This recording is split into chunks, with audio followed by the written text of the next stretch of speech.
누가 이 땅을 다스리는가라는 것은 참 중요한 문제입니다. 어떤 한 사람이 다스리는 것, 그게 그렇게 중요할까 싶지만 오늘을 살아가고 있는 우리의 삶의 현실에서도 어떤 사람이 다스리는가라는 것은 상당한 큰 변화를 일으켜 오기도 합니다. 대한민국도 그렇고 전 세계도 지금 그런 상황들을 우리는 뉴스를 통해서 보게 됩니다. 누가 통치하는가라는 이 질문과 함께 오늘 설교를 시작하면서 주님 오시기 500년 전, 지금으로부터 보면 2500년 전을 살았던 바벨론에서 포로로 돌아온 백성들의 이야기를 우리는 말씀을 통해서 만나고 있습니다.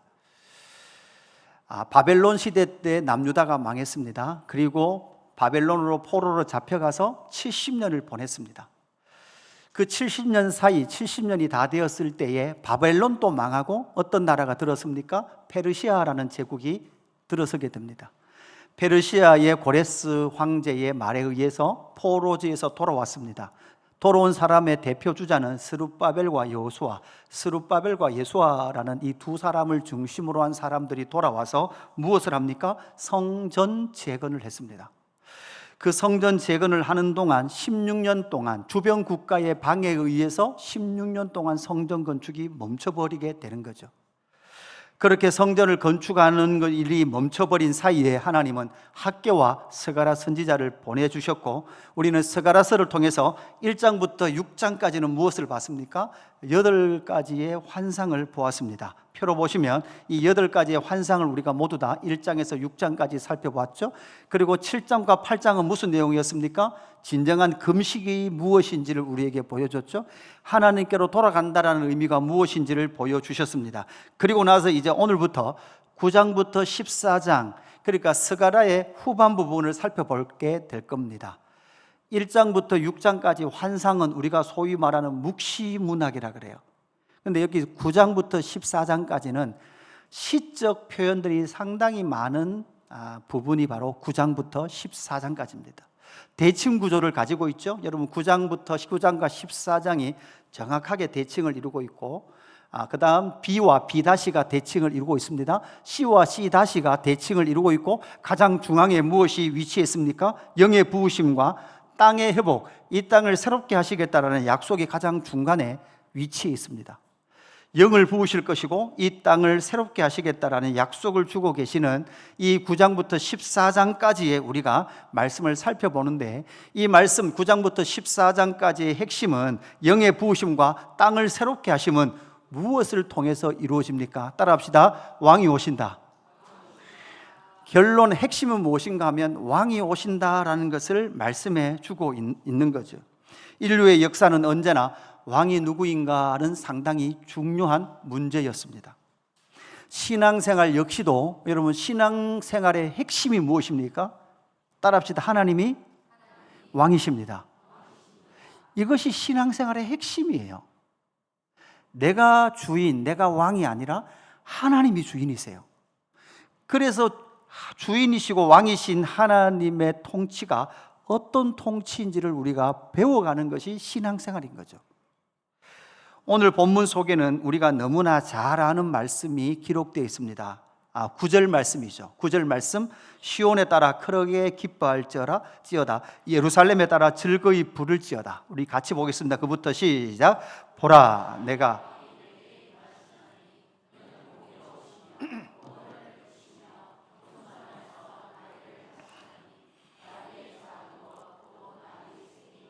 아멘. 뭐라고 말씀합니까? 보라, 내 왕이 내게 임하시나니. 우리말로 바꾸어 보십시다. 우리의 왕이, 나의 왕이 어디에 임하세요? 나에게 임하시나니.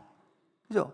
내 왕이 내게 임하시나니라는 것을 말하는 자의 입장에서 봤을 때는 이렇게 들리지만, 우리의 말로 바꾸면 나의 왕이 누구에게 오세요? 나에게 임하시는 거예요. 할렐루야. 이것이 바로 스가랴서의 핵심이죠. 성전 건축이 잘 되지 않은 것으로 말미암아 낙심하고 있던 그들에게 하나님 뭐라고 말씀하는가 하면, 너희의 왕이 너희 가운데 임한다라고 말씀하고 계십니다. 그 왕은 어떤 왕이십니까? 그는 공의로우시며 구원을 베푸시며 겸손하여서 나귀를 타시나니. 여러분, 우리는 알고 있습니다. 신약에 예수 그리스도께서 등장하시고 예수님께서 십자가 지시는 주의 종려 주일날 예루살렘에 이제 십자가 지시기 위하여 입성하실 때 예수님 뭐타고 입성하십니까? 벳바게에서 나귀 새끼를 하나 풀어서 한 번도 타본 적, 사람을 태워본 적 없는 나귀 새끼를 타고 어디에 입성하십니까? 예루살렘으로 입성하심을 통해서 이스라엘 백성들과 오늘 저와 여러분에게, 여러분 역사 가운데 2000년 전 이스라엘의 땅에 오신 예수님이 우리의 왕이다 라는 것을 확인해 주고 계신 줄로 믿습니다. 우리의 영원한 왕은 예수 그리스도인 줄로 믿습니다. 우리를 통치하시는 분은 바로 하나님 아들 예수 그리스도이신 줄로 믿습니다. 예수님이 우리의 왕이라면 그 왕은 어떤 왕인지를 우리가 잘 알아야 합니다. 여러분 국가 간에도 외교에도 여러분 타 국가의 왕이 오면 여러분 무슨 대우를 합니까? 국빈 대우를 합니다. 그리고 그 왕이 뭐를 좋아하는지를 알아야 합니다. 그 왕이 어떻게 통치하는지를 알아야 합니다. 여러분 요즘 우리가 처해 있는 이 전 세계의 국제 정세만 생각해 봐도 여러분 잘 이해가 될 거예요. 그 왕이 오시는데 그 왕이 어떤 왕인지를 아는 거죠. 신앙생활은 뭐라고요? 나를 왕시켜 주는 게 신앙생활이 아니라 예수님이 왕이시고 왕이신 예수님이 어떤 분인지를 이해하는 거예요. 알아가는 거예요. 이것이 바로 신앙생활이죠. 그러면 내 왕이 내게 임하시나니 나의 왕이 나에게 임하시는데 그 왕은 어떤 왕인가라는 것을 오늘은 살펴보아야 합니다. 첫 번째, 이 왕은 이런 왕이에요. 세상을 심판하시는 왕이 오신다라는 것을 우리에게 말씀해 주고 있습니다. 지금은 생각을 해보십시오. 포로지에서 돌아왔습니다. 돌아와서 뭐를 하고 있습니까? 성전을 건축하고 있어요. 하나님이 원하시는 거잖아요. 하나님이 원하시는 것을 하고 있는데도 불구하고 일이 잘 됩니까? 잘 되지 않습니까? 잘 되지 않아요. 누가 방해합니까? 주변 국가가 방해해요. 주변에 하나님의 왕권을 거부하는 나라들이 지금 뭐하고 있습니까? 방해하고 있는 거예요. 그러면 이런 질문 생기잖아요. 하나님, 저 백성들, 저 나라는 도대체 어떤 나라들입니까? 저 나라들을 그냥 두실 겁니까? 이런 질문을 할 수 있다 없다? 할 수 있는 거예요. 그럴 때 하나님께서는 뭐라고 말씀하시느냐? 내게 내 왕이 임하는데 그 왕은 세상을 심판하는 왕이 될 것이다, 이렇게 말씀하고 있죠. 그래서 오늘 본문 1절 말씀 보면 이렇게 본문은 말씀하고 있습니다.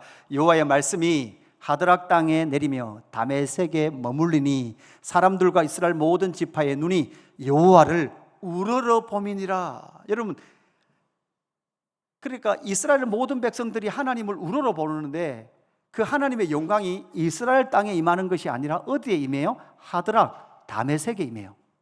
한번 보십시오. 지도를 한번 보시면 이렇게 되어 있습니다. 하드락, 다메섹. 그러니까 다메섹도 이스라엘 땅으로 보면 여기 저 끝에 보면 여러분 두로라는 글자 보입니까? 두로. 제일 밑에 두로라고 보이죠. 두로 밑이 어디예요? 이스라엘이에요. 그러니까 이스라엘로 보면 다메섹도 상당히 북쪽이에요. 그런데 하드락은, 사실 이 하드락은 오늘 본문 여기에 성경에 유일하게 한 번 지명이 나와요. 하드락. 그래서 많은 학자들이 가장 북쪽, 저 유브라데스 강 근처에 있는 도시를 하드락으로 추측을 합니다. 그래서 이스라엘 땅으로 봐서는 가장 북쪽에서부터 하나님의 영광이 임하게 되고, 이게 이제 남쪽으로 내려와서 다메섹으로 오게 되는 거죠. 그래서 오늘 말씀을 전체적으로 보면 이런 거예요. 북쪽에서부터 이 하드락과 다메섹에서부터 하맛, 두로, 시돈이라는 나라가 나오고, 그죠? 다음 지도 보시면 저 위에서부터 해서 내려오면 이제 시돈과 두로가 나오는 거예요. 북쪽에서부터 내려옵니다. 두로와 시돈, 시돈과 두로. 그리고 이제 더 남쪽으로 내려가면 대표적인 나라가 여러분 블레셋이에요. 열어주시면, 다음 지도 열어주시면 블레셋의 유명한 다섯 개의 성읍이 있습니다. 아스돗, 아스골론, 가사, 가드, 에글론. 그러니까 이 말씀이 임하시는 지역을 살펴보면 북쪽으로부터 해서 내려와서 이스라엘 땅을 지나 어디까지 내려가요? 블레셋 남쪽으로 내려가는 거예요. 이렇게 하나님께서 하나님의 왕을 통해서 뭐 하신다? 심판하신다라고 말씀하시면서 왜 심판하시는지에 대한 내용을 핵심적으로 가르쳐주는 한 나라가 있는데 그 나라가 두로라는 나라예요. 그래서 오늘 3절 4절 말씀 보면 이렇게 기록을 하고 있습니다. 두로는 자기를 위하여 요새를 건축하며 은을 티끌같이 금을 거리에 진흙같이 쌓았도다. 그러니까 두로라는 나라는 얼마나 은금이 많았는가 하면 은으로 요새를 건축하는데 은이 티끌 같아요. 금이 거리에 진흙 같아요. 여러분 막 홍수가 나면 진흙이 쏟아지잖아요. 그러니까 비가 많이 와서 홍수가 막 쏟아지는데 그 홍수의 진흙이 다 뭐예요? 금이에요. 좋겠죠? 할렐루야.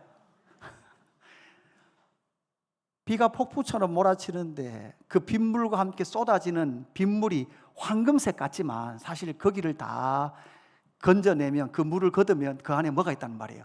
금이 넘친단 말이에요. 이만큼 두로는 금으로 넘쳐났습니다. 4절, 주께서 그를 정복하시며 그의 권세를 바다에 쳐넣으시리니 그가 불에 삼켜질지라, 이렇게 말하고 있습니다. 그러니까 두로는 은금이 풍성해요. 이 은금이 풍성한 이 두로, 그리고 두로는 앞에서 보았듯이 해안 도시입니다. 무역이 성했던 도시예요. 그뿐만 아니라 지혜로워서 솔로몬이 성전 건축할 때 누구의 힘을 빌립니까? 두로 사람의 힘을 빌리거든요. 이만큼 지혜롭고 은금도 많았던 것이 두로였습니다. 이 두로를 향하여서, 그런데 이 두로를 향하여 하나님은 심판 메시지를 이미 구약 에스겔 선지자로부터 계속해서 주셨습니다. 이 두로, 왜 심판받는지의 특징을 보는 거예요. 왜 심판받느냐? 두로가 왜 심판받을 수밖에 없느냐? 에스겔서 28장 2절 이후의 말씀입니다. 인자야, 너는 두로 왕에게 이르기를, 주 여호와께서 이같이 말씀하시되 내 마음이 교만하여 말하기를 나는 신이라. 내가 하나님의 자리 곧 바다 가운데에 앉아. 자, 여러분 잘 보십시오. 그가 마음에 말하기를, 교만해서 말하기를 나는 신이라고 말하면서 내가 하나님의 자리에 앉아 있는데, 가만히 보니까 하나님의 자리가 어디예요? 바다 가운데 앉아 있어요. 우리는 최근에 요한계시록을 했기 때문에 저 바다에 앉은 자리는 누구란 걸 알아요. 누굽니까? 짐승, 그죠? 악의 세력들, 사탄이 앉아 있는 그 자리가 어디예요? 바다의 자리거든요. 하나님처럼 하지만 하나님의 아니에요. 하나님 아니에요. 사탄이에요. 그는 내 마음이 하나님의 마음 같은 채 할지라도 너는 사람이요 신이 아니래요. 그러니까 이 두로는 지금 하나님처럼 신의 흉내를 내고 있는데, 뭐를 통해서 신의 흉내를 내고 있어요? 은금을 통해서 신의 흉내를 내고 있는 거예요. 그래서 실제로 남유다를 멸망시킨 바벨론의 느부갓네살, 예루살렘 성을 몇 년 감쌉니까? 둘러쌉니까? 3년 다 이렇게 둘러싸서 밥 못 먹여 죽여버리거든요. 자, 이 느부갓네살이 두로를 공격할 때 두로를 13년 동안 에워싸요. 그런데 13년 동안 느부갓네살이 에워쌌는데 두로를 함락시킬까요? 못 시킬까요? 못 시킵니다. 두로에게 져요, 느부갓네살이. 그러니까 은금이 많기 때문에 엄청나게 성을 잘 쌓습니다. 그리고 해안 도시고, 이 앞에는 사실 뭐가 있었는가 하면 작은 섬이 하나 있었대요, 바로 앞에. 그래서 여러분 보시면 해안가죠, 바로 앞에 성이 있었던 거예요. 섬이 있었던 거예요. 그 섬을 완벽하게 쌓음으로 말미암아 두로 사람들은 뭐라고 생각했다고요? 우리는 절대 무너지지 않는다. 느부갓네살도 무너뜨리지 못한 저 두로를 누가 무너뜨릴까요? 여러분 나오죠? 알렉산더가 바다를 700m를 메꿔버려요. 여러분 저기 해안으로부터 저 섬까지가 700m가 차이가 난단 말이에요. 그 700m를 알렉산더가 흙으로 메꿔가지고 뭐를 무너뜨려요? 두로를 무너뜨립니다. 여러분 우리가 오늘 봤던 지도 있죠? 지도 순서 있죠? 북쪽에서 내려오는 거. 이거 사실 누가 내려왔던 길일까요? 알렉산더가 침공했던 길을 예표적으로 보여주는 라인입니다. 그래서 에스겔서 28장 3절 이후의 말씀 보십시오. 내가 다니엘보다 지혜로워서 은밀한 것을 깨닫지 못할 것이 없다 하고, 그러니까 이게 지금 두로의 말이에요. 두로 왕이 뭐라고 말하는가 하면 나는 누구보다만큼 지혜로워요? 다니엘만큼 지혜로워요. 그래서 다 깨닫는다는 거예요. 그런데 다니엘처럼 은밀한 것을 다 깨달아 아는데 그 지혜를 통해서 뭐를 하고 있습니까? 4절, 내 지혜와 총명으로 재물을 얻었으며 금과 은을 곳간에 저축하였으며, 이렇게 말하죠. 그러니까 하나님이 주시는 지혜로 뭐 하는 거예요? 은금을 벌어들이는 데는 상당히 지혜로워요. 다니엘이 하나님으로부터 지혜를 받아서 뭐 했습니까? 은금을 모았을까요? 아니요. 다니엘은 하나님으로부터 지혜를 얻어 하나님의 경륜과 하나님의 역사를 깨달았어요. 그런데 이 두로의 왕도 지혜로운데 그 지혜를 얻어서 어떤 지혜를 얻었는가 하면 은금을 곳간에 모으는 지혜를 얻었어요. 할렐루야. 여러분도 얻으시기를 주님의 이름으로 축복합니다. 감사금을 더 많이 하시면 이 지혜를 주실 줄로 믿습니다. 아멘을 하시면 안 되죠. 그래서 5절, 내 큰 지혜와 내 무역으로 재물을 더하여 그 재물로 말미암아 내 마음이 어떻게 됐다고요? 교만해졌도다. 하나님 왜 세상을 심판하시는지 아십니까? 그 심판하시는 세상 나라, 이 나라 중에서 두로가 가장 대표적인데, 이 두로의 교만한 마음, 여러분 이 땅을 살아가고 있는 이 시대에 우리에게도 사실 하나님처럼 우리를 만들어주는 한 요소가 있는데, 그게 뭘까요? 은금입니다. 은금. 돈만 있으면 하나님처럼 될 수 있습니다. 여러분, 돈만 있으면 진짜 하나님 같아요. 그런데 왕이 오시는데, 왕으로 오신 우리의 왕이신 예수님께서 이 땅에 오실 때 가장 먼저 하시는 일이 뭘까요? 우리 안에 있는 두로 왕의 마음을 깨트리시는 줄로 믿습니다. 너는 절대 하나님 아니야. 넌 신 아니야. 은금이 너를 신으로 만들어주지 못해 라는 것을 가장 먼저 예수님과 성령님이 오시면 우리 안에서 하시는 작업인 줄로 믿습니다. 그렇게 세상을 심판하심에도 불구하고 하나님은 오늘 7절 후반절에 보면 이렇게 말하죠. 그들도 남아서 우리 하나님께로 돌아와서, 여러분 이 세상 나라 중에서도, 백성들 중에서도 하나님께로 돌아올 자가 있다 없다? 있다라고 말씀하고 계신 줄로 믿습니다. 이것이 바로 하나님이 심판하시지만, 바로 그 왕이신 예수 그리스도께서 심판하시지만, 그럼에도 불구하고 그 속에 돌아와서, 하나님께로 돌아와서 유다의 한 지도자 같이 되겠고 에골로는 여부수 사람 같이 되리라, 하나님의 나라를 섬기는 종처럼 그들이 돌아오리라, 남은 자가 있겠다라고 말씀하고 계신 줄로 믿습니다. 사랑하는 성도 여러분, 왕이신 예수님께서 오시는데, 그 예수님께서 오셔서 무엇 하십니까? 왕이신 예수님께서 세상을 심판하시기 위해 오신 줄로 믿습니다. 그래서 가장 먼저 오셔서 우리 안에 있는 세상을 깨트리시고 책망하시고 세상을 이기시는 줄로 믿습니다. 그래서 더 이상 은금에 우리의 소망을 두지 않도록 하시는 줄로 믿습니다. 두 번째 그 왕은 어떤 왕이십니까? 낙이 새끼를 타고 오시는 왕이십니다. 여러분 지금 세계사의 역사를 살펴보십시오. 바벨론의 느부갓네살, 나보폴라살, 느부갓네살 이렇게 이어지죠. 바벨론은 제국이었습니다. 제국. 세계 역사 가운데 제국으로 인정되는 첫 번째 나라죠. 지금으로 보면 여러분 제국 정도 되려면 어떻게 된다고요? 지금 시대로 보면 제국이 되려 그러면 미국, 인도, 중국을 합치면 돼요. 미국, 인도, 중국을 합쳐서 이게 한 국가가 되면, 우리가 그 정도 되면 뭐라고 부를 수 있어요? 제국 정도 부를 수 있습니다. 바벨론의 느부갓네살, 페르시아의 누가, 고레스, 헬라의 알렉산더, 로마의 가이사. 여러분 이것이, 이 사람들이 세상의 황제들이었습니다. 그들은 언제나 좋은 말을 타고 최고의 군대를 거느리고 와서 군사력으로 그 땅을 짓밟고 나라를 차지했습니다. 그 사이에 이스라엘은 어떤 나라였습니까? 이런 세계의 제국이 일어나는 사이 동안 600년 동안이나 나라의 주권을 잃어버리고, 여러분 100년도 아니고 50년도 아니고 30년도 아니고 몇 년이에요? 600년 동안이나 주권을 잃어버린 채 그렇게 나라가 오고 있었어요. 아니 도대체 하나님의 나라가 100년도 아니고 600년 동안 이런 세상의 제국 앞에 무너져 있었던 것이 바로 어떤 나라였습니까? 하나님의 나라 이스라엘이었습니다. 그 이스라엘에게 우리는 스가랴서 말씀을 보면서 작은 소망의 흔적들을 찾을 수 있었습니다. 어디에 있었습니까? 스가랴서 3장 8절, 이들은 예표의 사람들이라 내가 내 종 뭐를 나게 한다고요? 싹. 여러분 싹이 나는 건 좋은 의미도 있지만 또 하나 좀 마음이 어려운 것도 있어요. 어떤 어려움이 있습니까? 이제 싹이 나서 어떡하냐고. 600년 동안 그냥 이렇게 있다가 이제 싹이 나면 어떡하냐고. 그죠? 여러분 여기 50대 초반 돼가지고 늦둥이를 가졌어요. 만약에 혹시 늦둥이가 턱 생겼어요. 그죠? 그 무슨 생각부터 들어요? 그죠? 50대 가지고 주면 어떡하시냐고. 시집 보낼 때 되면 팔순잔치를 할 때가 돼 가거든요. 여러분 지금 씨를 뿌리면 싹이 나죠. 싹이 나는데 싹을 보면서 무슨 생각해요? 지금 조금 있으면 이제 배추 씨를 뿌려야 돼요. 가을 김장 배추를 심거든요. 그 씨를 뿌리면 싹이 탁 올라오는데 무슨 생각이 들어요? 이거 언제 키우냐? 다 큰 걸로서 나타나는 것이 아니라 작은 싹에 소망이 보입니다. 스가랴서 6장 12절 보라 싹이라 이름하는 사람이 자기 곳에서 돋아나서 여호와의 전을 건축하리라 이렇게 말씀하고 있죠.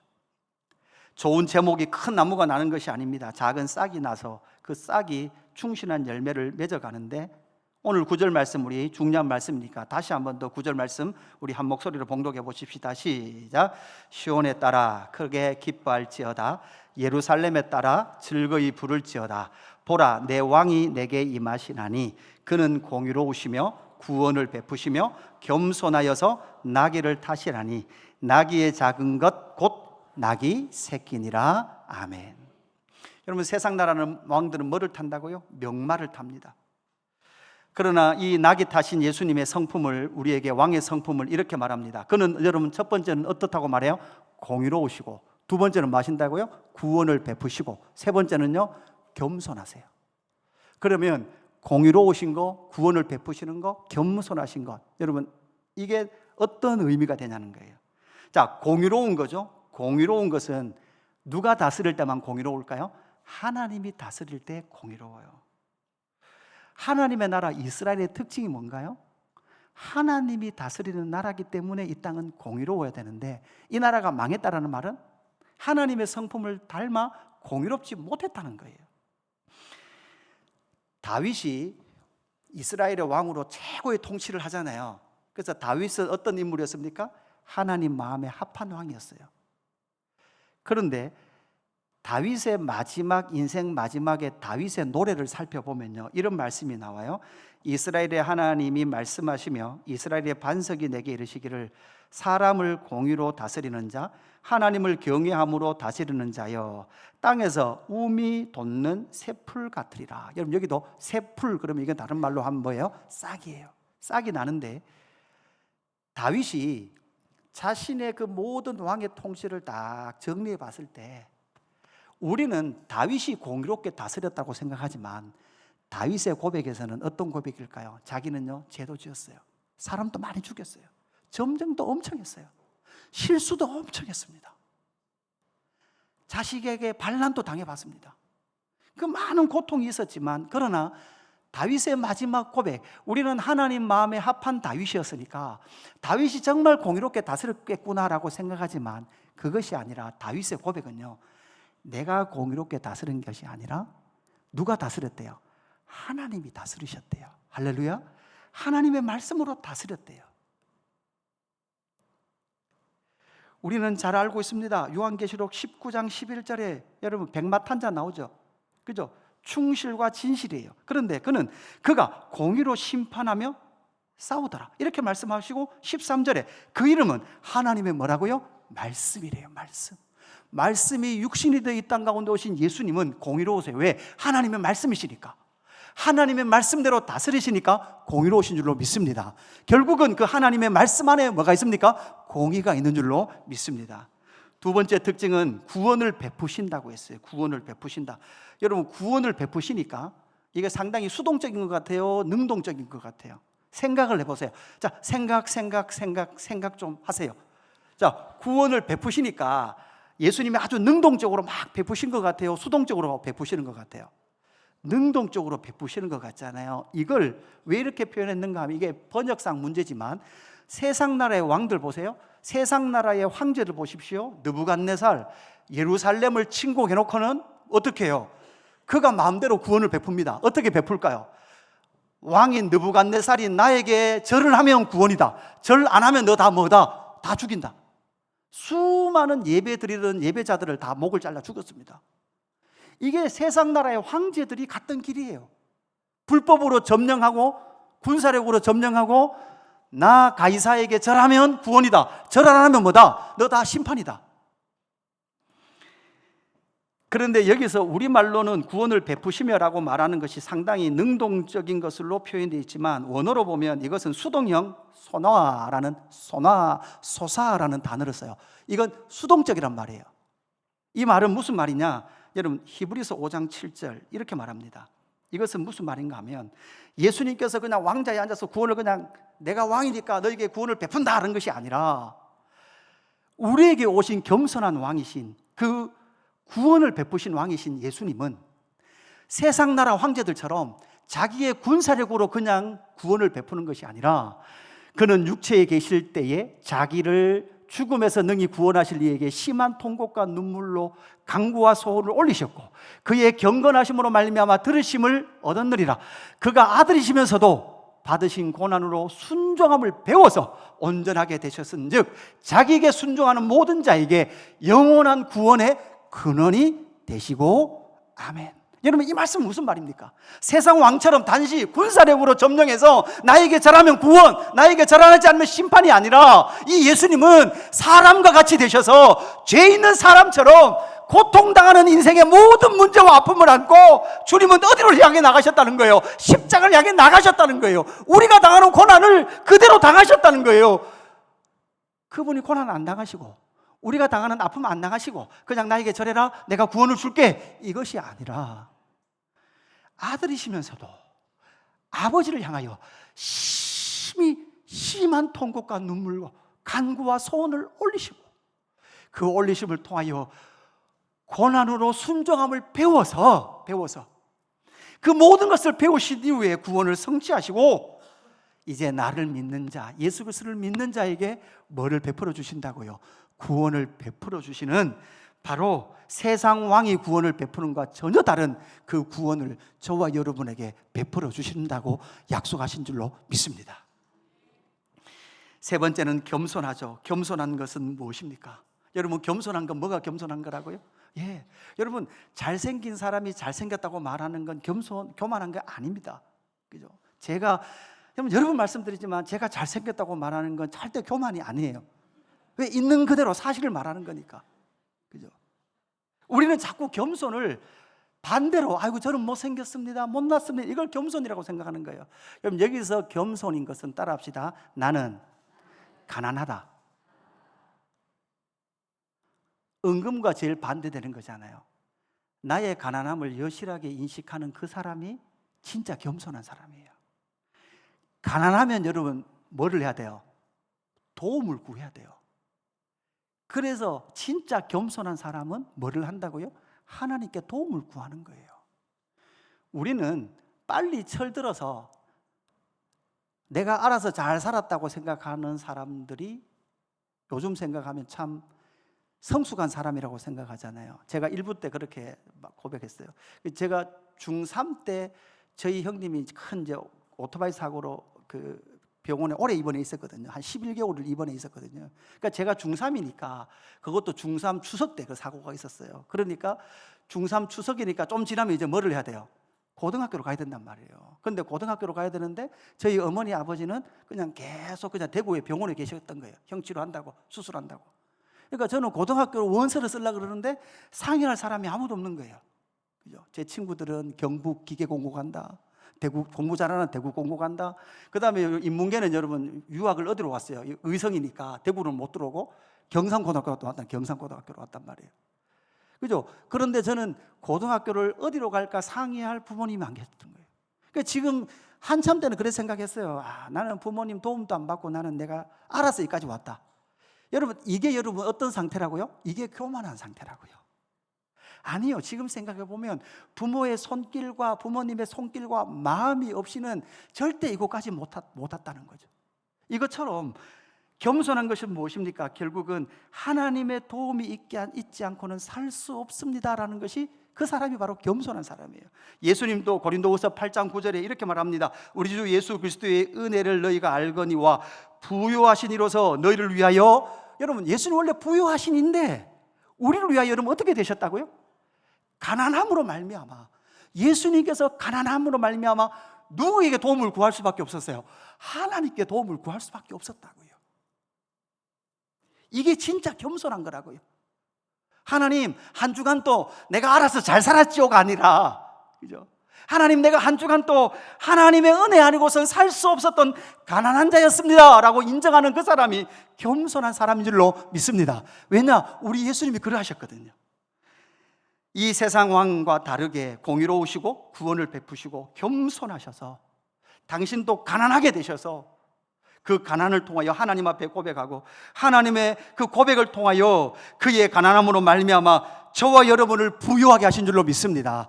하나님을 알 수 있는 길, 하나님의 지혜를 이해할 수 있는 길을 여신, 풍성함의 길을 여신 분이 우리 주 예수 그리스도인 줄로 믿습니다. 세 번째, 우리에게 오신 그 왕은 어떤 왕이십니까? 세 번째, 전쟁을 통하여 자기 백성을 구원하시는 왕으로 오시겠다라고 말씀하고 있습니다. 앞에서 말씀드렸듯이 이스라엘 땅은 언제나 전쟁이 그치지 않았습니다. 애굽과 아수르가 전쟁하는데도 이스라엘 땅은 언제나 그들의 전쟁터가 되었습니다. 애굽과 바빌론이 전투할 때 헬라의 알렉산더, 로마의 가이사, 앞에서 알렉산더가 내려왔다 하지만 사실 로마의 가이사도 늘 그 길을 통해서 어디를 공격했습니까? 이스라엘을 공격을 했습니다. 언제나 이스라엘 땅은 전쟁터였습니다. 국권을 잃어버린 채 600년 동안 전쟁터로 남아 있었습니다. 그럴 때 오늘 11절 이후에 뭐라고 말씀합니까? 11절, 또 너는 너로 말할진대 내 언약의 피로 말미암아 내가 내 갇힌 자들을 물 없는 구덩이에서 놓았나니. 여러분, 구약 성경에 물 없는 구덩이에서 구출받은 사람이 두 사람 있죠. 저 사람은 누굽니까? 요셉. 또 하나는 누굽니까? 예레미야. 그죠? 요셉과 예레미야예요. 대표적으로 요셉을 통해서 그의 형제 이스라엘을 구원하셨던 것처럼 그렇게 갇혀 있으나 지금 이스라엘 백성들, 여기 출애굽한 이스라엘 바벨론에서 돌아온 백성들도 있지만 주변 국가로부터 지금 성전도 건축하지 못한 채 갇혀 있고 페르시아에 아직도 갇혀 있는 자들이 있어요. 12절 우리 같이 읽어봅시다. 시작. 갇혀 있으나 소망을 품은 자들아 너희는 요새로 돌아올지니라. 내가 오늘도 이르노라. 내가 내게 갑절이나 갚을 것이라. 아멘. 갇혀 있는 자들아 소망을 가져라. 돌아오라라고 요청하고 계신 줄로 믿습니다. 그랬던 자들에게 오늘 독특한 말씀이 나오는데 13절 후반절 말씀이에요. 보세요. 시온아 내가 내 자식들을 일으켜 헬라 자식들을 치게 하며 너를 용사의 칼과 같게 하리라. 스가랴서 9장 말씀을 딱 읽는 순간, 헬라가 딱 나오는 순간 여러분 시간상 이건 이상하다라는 생각을 하셔야 됩니다. 왜 시간상 이상해요? 다니엘서도 마찬가지죠. 다니엘서에도 다니엘서 8장에 이 말씀이 나와요. 그죠? 여기 보면 다니엘서 8장 21절 털이 많은 순년선은 곧 헬라 왕이요 이렇게 돼 있어요. 여러분 왜 이게 이상한가 하면 여러분 헬라 표를 한번 보십시오. 어제 전성수 전도사님이 밤늦게까지 그렸어요. 보세요. 다니엘은 저기 살았어요. 605년에서 저기, 그죠? 나라가 망할 때부터 해서 바벨론 포로, 그러니까 고레스가 등장할 때까지 살았단 말이에요. 그 다음에 조금 있다가 누가 등장해요? 우리가 지금 읽고 있는 스가랴서가 등장해요. 그런데 헬라라는 나라는 언제 등장합니까? 저기 보세요. 노란색 하나 더 있죠, 뒤에. 노란색 보면 주전 326년에 나온단 말이에요, 헬라가. 그러니까 다니엘은 헬라보다 지금 보면 한 거의 300년 가까이 살았던 인물이에요. 그리고 학계는요, 학계는 200년, 150년 이렇게 되나요? 그러니까 상당히 이전의 사람들이에요. 그들이 쓴 성경에 아직 헬라라는 나라도 안 나왔는데, 헬라라는 제국도 등장도 안 했는데 성경에 뭐가 나와요? 헬라가 나와요. 그러면 두 가지 가능성이 있어요. 첫 번째, 다니엘서나 스가랴서는 저 헬라 제국 이후 로마 시대쯤 돼가지고 재편집됐다.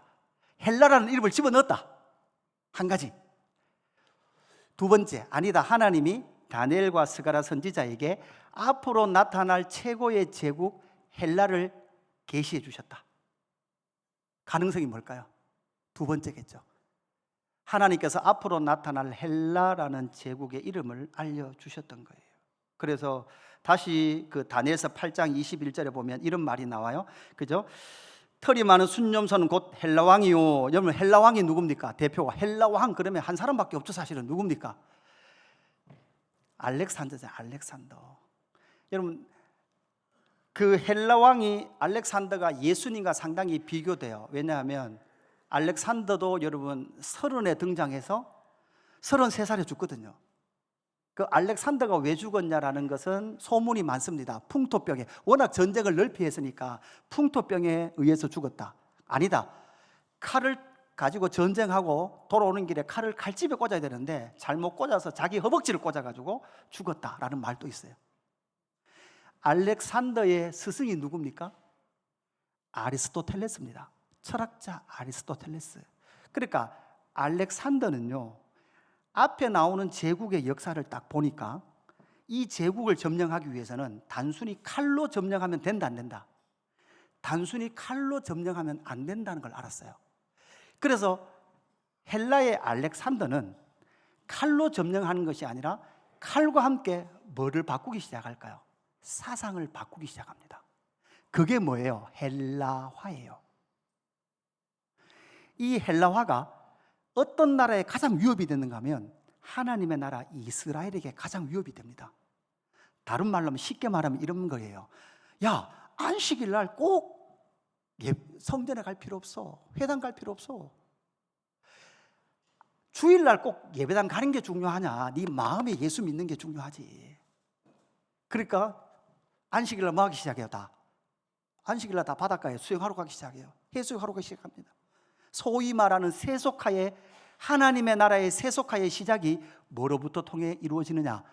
바로 알렉산더의 헬라화에 의해서 시작되었던 거예요. 여러분, 그 알렉산더가 3년 만에, 왕으로 3년 만에 죽고 나서 여러분 어떻게 됩니까? 네 나라로 나눠지죠. 그들의 신하가 네 나라로 가져갑니다. 프톨레마이오스 왕조, 셀루쿠스 왕조, 카산도 왕조, 루시마쿠스 왕조. 그죠? 그런데 이 말씀이 또한 언약의 말씀으로 성경에 보면 나옵니다. 다니엘서 8장 23절, 다니엘서 8장 23절이죠. 이 네 나라 마지막 때. 여러분, 다니엘서에 아직 여러분 이 헬라가 등장하려면 아직 멀었단 말이에요. 한참 전인데 하나님이 이 말씀도 하는 거예요. 이 네 나라. 그러니까 헬라 왕이 등장하고 나서 헬라 왕 다음에 네 나라가 등장하는데, 알렉산더의 네 명의 부하가 네 나라를 가져간단 말이에요. 그리고 마지막 때에 반역자들이 가득할 즈음에 한 왕이 일어나니 그 얼굴은 뻔뻔하며 속임수에 능하며 그 권세가 강할 것이나 자기의 힘으로 말미암은 것이 아니며 그가 장차 놀랍게 파괴 행위를 하고 자의로 행하여 형통하며 강한 자들과 거룩한 백성을 만다고요? 멸한다고요. 여러분, 이 사람이 누굽니까? 역사 속에서 안티오쿠스 4세. 그죠? 뭐 했습니까? 이 사람이 성전에다가 제우스 신상을 세워놓고 제사하게 합니다. 그리고 안식일과 할례를 지키지 못하게 합니다. 제단에서 가장 부정하다고 말하는 돼지 피로 제사를 드려버립니다. 그죠? 이 안티오쿠스 4세의 주하에 보면 그죠? 뒷면에 보좌에 앉은 제우스가 오른손에 여신의 신상을 들고 있어요. 여신이 뭡니까? 여러분, 우리가 잘 신고 있는 나이키, 여러분 운동화 나이키가 여러분 뭡니까? 그게 로마 신화에 나온 여신이란 말이에요. 여신의 이름이란 말이에요. 나이키. 왼손에 삼지창을 쥔 모습을 새겼으며 헬라어로 신의 현현, 자기를 뭐라고 말한다고요? 신의 현현이라고 말한단 말이에요. 두로의 왕처럼 자기가 곧 누구라는 거예요? 하나님이라는 거예요. 신이라는 거예요.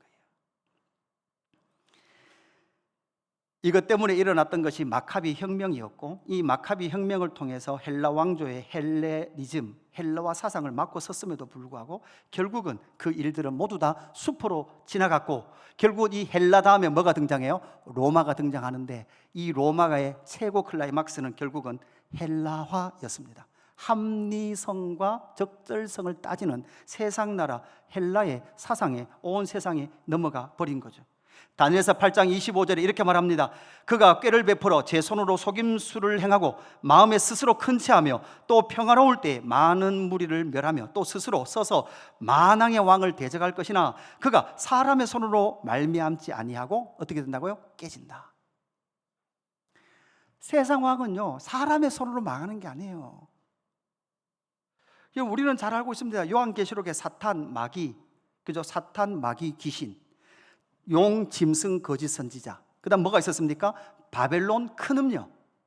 요한계시록 결국 여러분 예수님이 뭐 하신다? 심판하신다라고 말씀하고 계시죠. 적그리스도들의 형태들이 나타날 겁니다. 여러분, 이게 세계 역사, 제국의 역사 가운데 계속 나타났던 사람들이에요. 계속 자기가 하나님체 하면서 은금으로 이 세상을 판압하는 자들이 세상 가운데 등장하더라는 거예요. 그런데 그 세상을 결국은 예수님이 오셔서 뭐하라고 말씀하고 계십니까? 심판하시는 그러한 왕으로 전쟁을 통하여 자기 백성을 구원하시겠다고 약속하죠. 이 말씀이 오늘 바로 마지막에 등장하는 스가랴서 9장 15절 16절 말씀이죠.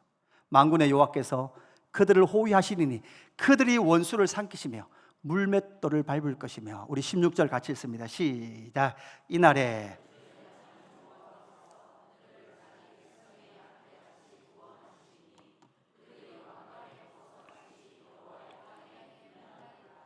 아멘. 어떻게 하신다고요? 이날에 그들의 하나님 여호와께서 그들을 자기 백성의 양떼같이 구원하시리니 그들은 왕관의 보석같이 여호와의 땅에 여러분 어떤다고요? 빛나리라. 아멘.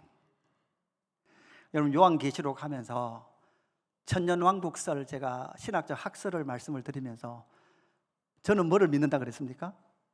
역사적 전천년주의를 믿는다 그랬어요. 저는 믿습니다. 뭐를 믿는가 하면 이 역사 속에 기어이 하나님의 아들 예수 그리스도를 왕으로 인정하며 그의 통치를 담아내는, 그로 말미암아 그의 백성이 되어서 양떼와 같이 구원 얻은 자들이 여호와의 온 땅에서 왕관의 보석같이 빛날 것이 성취되는 그날을 저는 기대합니다. 할렐루야. 어디에서? 이 땅에서.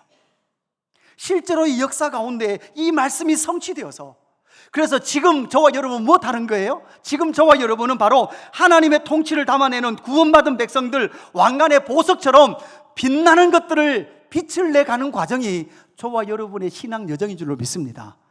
그리고 옆에 사람 보십시오. 옆에 사람, 이 사람들 다 어떤 사람들이에요? 왕관에 함께 달려서 샛별 같은 그 보배들인 줄로 믿습니다. 반짝반짝 빛날 보배들인 줄로 믿습니다. 여러분, 여름 수련회 수고하셨어요. 여름 사역하신다고 수고하셨어요. 우리 옆 사람 한번 축복합시다. 수고하셨습니다. 네. 기도 같이 해주신다고 수고하셨고, 같이 헌신해 주셔서 수고하셨어요. 그리고 지실이 말 안 듣는 그것들 수련회 보내신다고 수고 많이 하셨습니다. 다 수고하셨어요.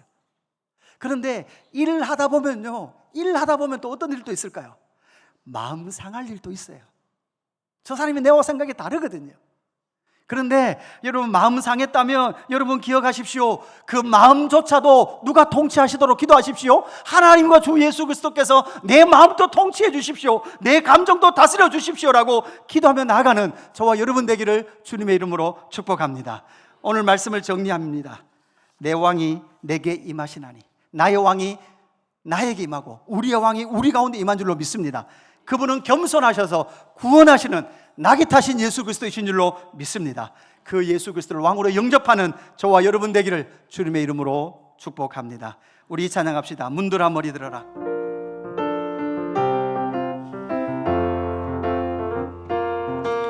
문들아 머리 들어라.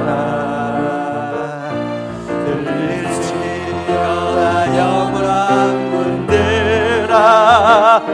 영광의 왕 들어가시